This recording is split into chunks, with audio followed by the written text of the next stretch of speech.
बिस्मिल्लाहिर्रहमानिर्रहीम। अस्सलाम वालेकुम नाज़रीन, मैं हूं फ़रीदुल्लाह ख़ान आपके बिज़नेस सोल्यूशन चैनल के साथ। दोस्तों, आज की जो हमारी वीडियो है ये है इनकम टैक्स रिटर्न के हवाले से। अगर आप एज अ नॉन रेजिडेंट है तो आपने अपने इनकम टैक्स की रिटर्न किस तरह फ़ाइल करनी है, इसके बारे में इंशाल्लाह हम आपको बताएंगे। सबसे पहले मैं आपको बताता हूँ रेजिडेंट एंड नॉन रेजिडेंट क्या होते हैं। नॉन रेजिडेंट से मुराद वो लोग जो कि हमारा जो टैक्स पीरियड होता है या टैक्स ईयर या फाइनेंशियल ईयर कहलाते हैं वो 1 जुलाई से शुरू होते हैं और 30 जून को क्लोज़ हो जाते हैं। जैसे कि अगर हमने इनकम टैक्स की रिटर्न 2022 ये फ़ाइल करना चाह रहे हैं तो इसके लिए जो हमारा 1 जुलाई 2021 से लेके 30 जून 2022 तक ये एक हमारा फाइनेंशियल या टैक्स ईयर कहलाएगा, ये होगा। अब ये जो 365 दिन डेज़ बनते हैं इसमें आपको अगर आपके एक दिन से लेके 182 डेज़ तक स्टे पाकिस्तान में है तो आप एज अ नॉन रेजिडेंट हैं। लेकिन अगर आपके 82 से अबव हो जाते, जैसे 183 होते या 200 हो जाते, तो इस सूरत में फिर आप एज अ रेजिडेंट अपनी इनकम टैक्स की रिटर्न फाइल करेंगे। तो रेजिडेंट और नॉन रेजिडेंट का मैंने आपको बता दिया। अगर आपके एक दिन से लेके 182 दिन तक यानी 1 डे से लेके 182 डेज़ तक अगर आपके टैक्स ईयर या फाइनेंशियल ईयर में स्टे है पाकिस्तान में तो आप एज अ नॉन रेजिडेंट कहला सकते हैं। मतलब 182 से कम हो, 182 तक हो, इससे ज़्यादा हो तो आप एज अ रेजिडेंट के लिए अपनी इनकम टैक्स की रिटर्न फाइल करेंगे। तो आइए स्टार्ट करते हैं। सबसे पहले हम आईआरएस की वेबसाइट पे जाएंगे। आईआरएस की वेबसाइट आप देख सकते हैं, ये सामने हमारे पास आईआरएस की वेबसाइट के लिंक आ गया। बिल्कुल सिंपल है, इसको हम क्लिक करते हैं। irs.fbr.gov.pk वेबसाइट की लिंक मैं नीचे दे दूंगा, आप उस वहाँ से भी क्लिक कर सकते हैं या आप डायरेक्ट गूगल से या एफबीआर की वेबसाइट से जाके आप यहाँ पे भी आ सकते हैं। तो जैसे कि हम आईआरएस के वेबसाइट पे आएंगे तो यहाँ पे हम अपना आईडी रजिस्ट्रेशन नंबर या आईडी पासवर्ड देंगे तो हम लॉगिन होंगे। तो हम अपना आईडी और पासवर्ड यहाँ पे दे देते हैं। तो हम जैसे लॉगिन हो गए, आईडी पासवर्ड देने के बाद हम लॉगिन हो गए तो आप देख सकते हैं हम आईआरएस के जो मेन पोर्टल पे यहाँ पे आ गए। अब यहाँ से हमने डिक्लेरेशन में जाना होगा। जैसे ये रजिस्ट्रेशन है, डिक्लेरेशन को हम क्लिक करते हैं तो यहाँ पे अगर आप देख ले ये जो कॉलम है फर्स्ट राइट साइड पे अगर आप देख ले लेफ़्ट से राइट पे, तो फर्स्ट नहीं सेकंड कॉलम में अगर आप देख ले तो नीचे अगर आ जाए तो ये non resident Pakistan origin person having no Pakistan source income, तो इसको हम क्लिक कर लेते हैं। जैसे हम इसको क्लिक करेंगे हमसे पीरियड मांगेगा तो हम यहाँ से पीरियड सेलेक्ट कर लेंगे। तो पीरियड क्योंकि हमने टैक्स ईयर 2022 के लिए रिटर्न फाइल करनी है तो हम ये टैक्स ईयर 2022 को यहाँ पे करके इसको इंटर कर लेंगे। तो ये हमारे पास पीरियड शो कर रहे हैं। अब टैक्स पीरियड आप देख ले तो 1 जुलाई 2021 से लेके 30 जून 2022 तक ये हमारे पास टैक्स पीरियड होगा। तो हम इसको सेलेक्ट कर लेते हैं। अब जैसे हमने सेलेक्ट किया तो ये हमारे पास ये एडजस्टेबल टैक्स के जो पोर्टल है वो खुल गया और जो विंडो है तो हम यहाँ पे आ गए। अब यहाँ पे अगर आप देख ले तो ये टैक्स चार्जेबल पेमेंट या एडजस्टेबल।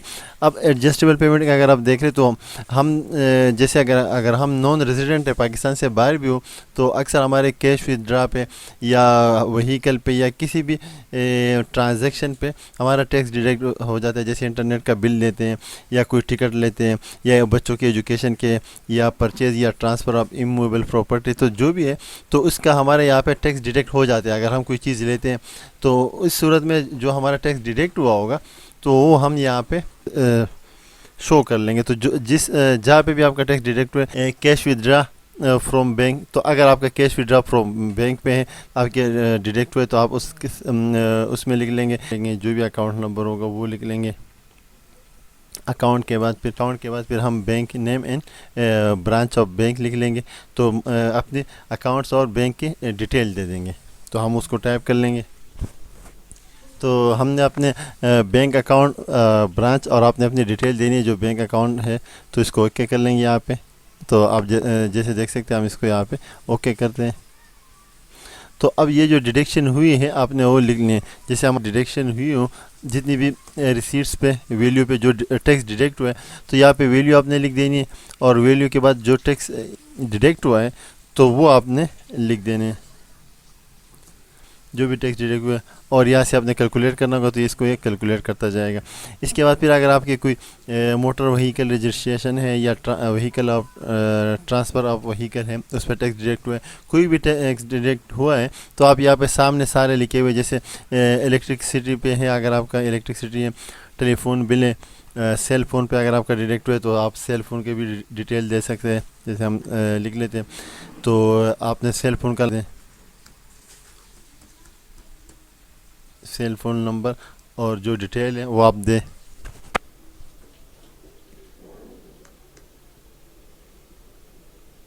सेल फ़ोन में टैक्स डिडक्ट हुआ है मोबाइल पे, तो आपने लिख देना इस तरह टाइप करके नंबर, और जो जिस भी कंपनी का जो फ्रेंचाइज कंपनी है उसका डिटेल लिख के उसको यहाँ से ओके करते हैं हम लोग।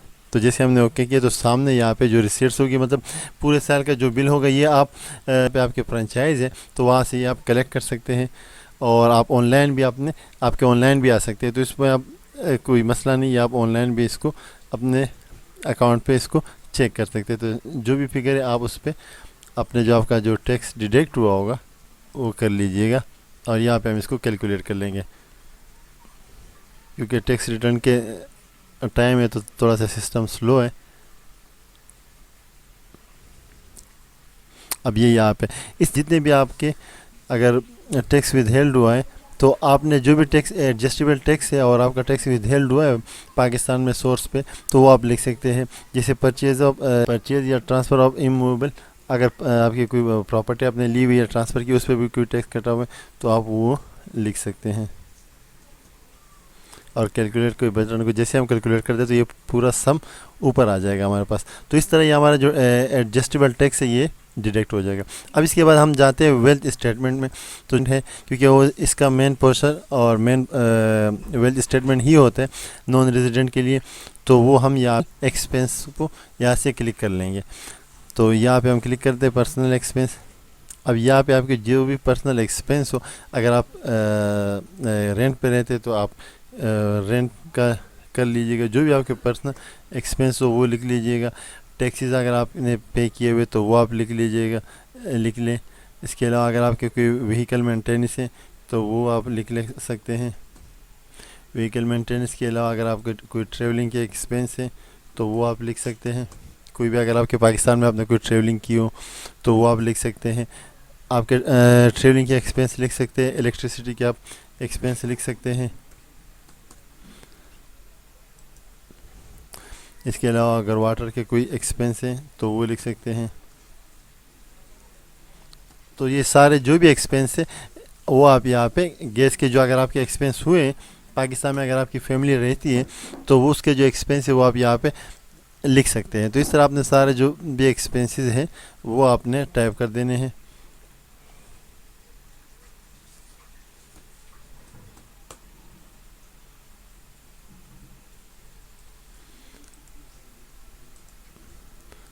तो आपने सारे एक्सपेंस का।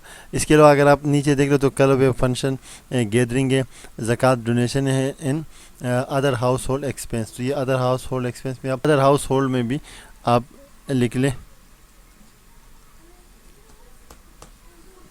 तो ये हम यहाँ पे हाउस होल्ड में लिख लेंगे। तो ये हमारे एक्चुअल सारे एक्सपेंस आ गए जो हमारे फैमिली के, अगर जो पाकिस्तान में एक्सपेंस होंगे तो वो लिख लेंगे। उसके बाद फिर पर्सनल एसेट में हम चले जाते हैं। तो पर्सनल एसेट में अगर आप देख लें तो हमारे जो एसेट्स होंगे वो एसेट जो आपके नाम है तो वो एसेट आप यहाँ पे डिक्लेयर कर सकते हैं। जो भी एसेट आपके नाम हो तो हम उसको यहाँ पे डिक्लेयर करेंगे। उसमें सबसे पहले अगर आप देख लें तो एग्रीकल्चर, अगर आपके नाम कोई एग्रीकल्चर प्रॉपर्टी है तो आप उसमें यहाँ पे डिक्लेयर कर सकते हैं। अगर एग्रीकल्चर के अलावा अगर आपके पास कोई इंडस्ट्रियल या कमर्शियल या रेजिडेंट प्रॉपर्टी है तो उसको भी आप डिक्लेयर कर सकते हैं। तो हम अपने यहाँ, और इसका आसान तरीका ये है कि आप प्लस के बटन को क्लिक करें।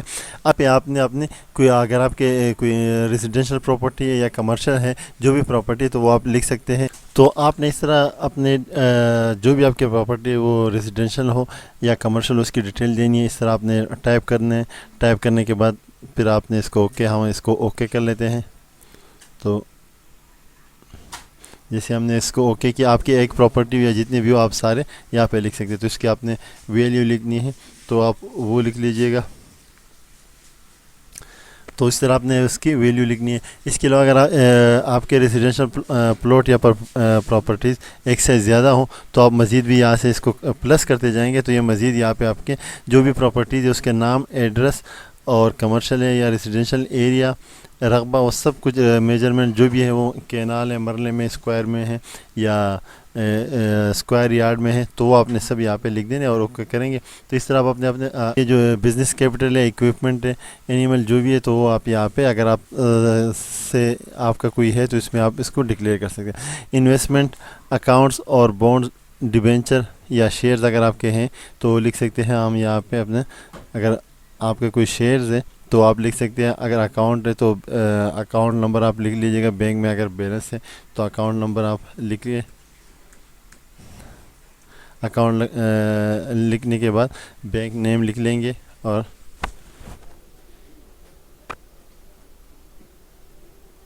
इस तरह आपने जो भी बैंक अकाउंट है डिटेल है वो लिखने।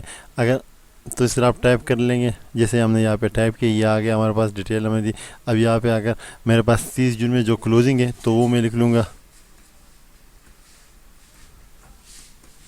तो आप अपनी क्लोजिंग यहाँ पे इस तरह लिख सकते हैं। तो आप अपनी क्लोजिंग लिख लीजिएगा।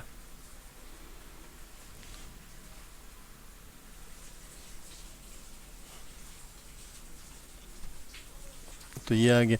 इसके बाद फिर अगर आप देख रहे तो अगर आपके नाम कोई गाड़ी है, व्हीकल है, तो वो आप यहाँ पे टाइप कर सकते हैं। व्हीकल का नंबर, रजिस्ट्रेशन नंबर, प्राइवेट है जो भी है, मॉडल, सब कुछ आपने लिख देने हैं। अगर आपने व्हीकल का जो अगर आपके नाम की व्हीकल है वो लिखने हैं। पर्सनल एसेट है, अगर आपके नाम कोई पर्सनल आइटम है या कैश अगर आपका है तो इस कैश को हम थोड़ा सा यहाँ पे भी छोड़ लेंगे क्योंकि इसको हमने बाद में करना है। और एनी अदर एसेट है तो वो सारे आपने डिक्लेयर करने हैं। अगर कोई लायबिलिटी तो आप यहाँ पे ये लायबिलिटी भी यहाँ पे आप लिख सकते हैं। अगर आपने किसी से कोई क्रेडिट लिया हुआ है, बोरो किया हुआ है, एडवांस है या कोई बोरो किया हुआ है, डिपॉजिट है, लोन है, मॉर्गेज है, जो भी और ड्राफ्ट वगैरह पेबल हैं तो आप यहाँ पे लिख सकते हैं। तो ये सारी चीज़ें अगर आपसे रिलेटेड है और आपके पास उसका डेटा मौजूद है तो आपने सारी यहाँ पे इसको डिक्लेयर कर देना है। कैश नॉन बिज़नेस का जो कैश है इसको हम लास्ट में लिख लेंगे क्योंकि हमने अपनी इस वेल्थ को रिकंसाइल करना है। अब रिकंसिलेशन ऑफ नेट एसिड में आते हैं।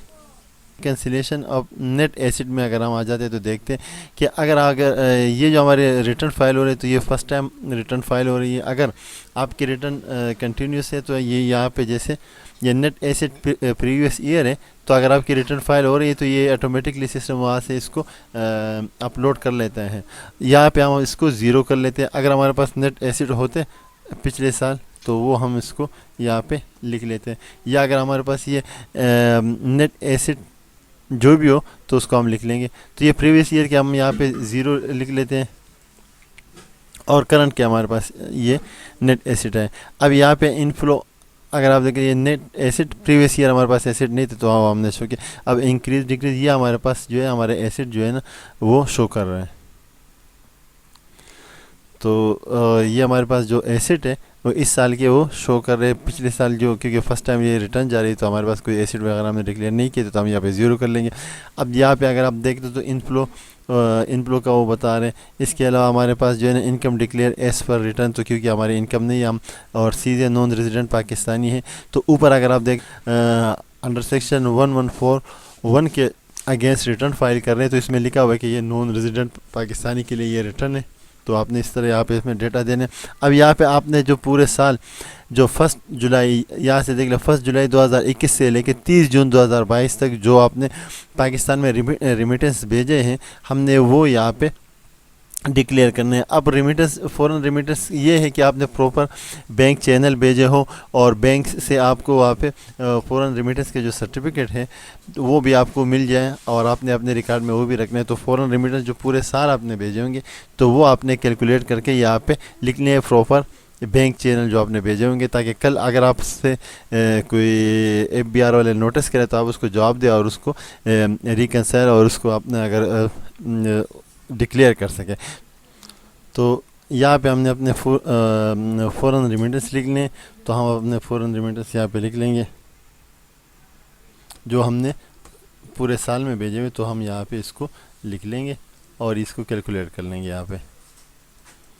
तो जैसे हमने यहाँ पे कैलकुलेट कर लिया तो ये हमारे पास ये अनकंसाइल्ड अमाउंट आ गई। तो इसको बाद में देखते हैं। पहले हमने अपने जो फॉरेन रेमिटेंस है वो डिक्लेयर किए। इसके बाद अगर आप फॉरेन रेमिटेंस के बाद अगर देख ले तो इनहेरिटेंस प्रॉपर्टी या इनहेरिटेंस अगर आपको कुछ मिलते हैं वरासत में, जायदाद में, तो आप उसको यहाँ पे डिक्लेयर कर सकते हैं। गिफ्ट अगर आपको इसके बाद है गिफ्ट है, कोई गिफ्ट आपको मिलते हैं तो आप उसको गिफ्ट को भी डिक्लेयर कर सकते हैं।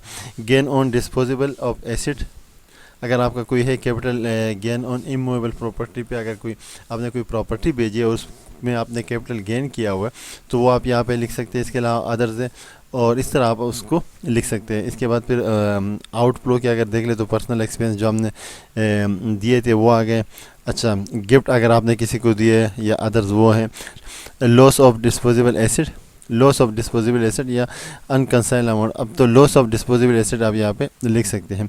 इसके अलावा asset transfer, sold, gift, donation during the year, तो वो भी आप यहाँ पे लिख सकते हैं। बस जो आप अनकंसाइल्ड अमाउंट आ रही है वो आप देख लें तो ये हमारे पास अनकंसाइल्ड अमाउंट आ रही है। तो हमने इसको यहाँ से कॉपी कर देना है। जो हमारे पास आएगी इसको हम कॉपी कर लेंगे और इसको हम ले जाके या हम अपने कैश में, क्योंकि अनकंसाइल्ड अमाउंट है तो हम इसको जो हमारे पास कैश का जो फिगर है हम इसको यहाँ पे लिख लेंगे। तो हम इसको यहाँ पे पेस्ट कर लेंगे। तो यह जैसे हम पेस्ट कर लेंगे तो हम इसको कैलकुलेटर को क्लिक कर लेते हैं। जो ये वेल्थ स्टेटमेंट है ये कंसाइल हो गए। तो इस तरह हमारे, अगर आप as a non resident Pakistani है तो आप अपने इनकम टैक्स की रिटर्न इस तरह फाइल कर सकते हैं। इसके बाद आपने यहाँ पे वेरीफाई करना है। तो हम यहाँ पे पिन कोड दे देते हैं और इसको वेरीफाई करते हैं। तो ये वेरीफाई होगी। अब वेरीफाई होने के बाद हम इसको सबमिट करेंगे। तो इस तरह आप इसको सबमिट करेंगे तो आपकी इनकम टैक्स की रिटर्न फ़ाइल हो जाएगी। तो इस तरह अगर आपने अपने इनकम टैक्स की रिटर्न फाइल करनी as a non resident Pakistani तो आप इसको इस तरह फाइल कर सकते हैं। इसके अलावा अगर आपने अपनी वेल्थ स्टेटमेंट को मज़ीद देखना है तो हमारे इसी लिंक में हमारी दूसरी वीडियो जो वेल्थ स्टेटमेंट में हमने तफसीली बनाई हुई है, आप उसको भी देख सकते हैं। ये थी आज की हमारी वीडियो। मुझे उम्मीद है आपको हमारी वीडियो पसंद आई। इंशाल्लाह मिलते हैं नेक्स्ट वीडियो में। तब तक दीजिए इजाज़त। अल्लाह हाफ़िज़।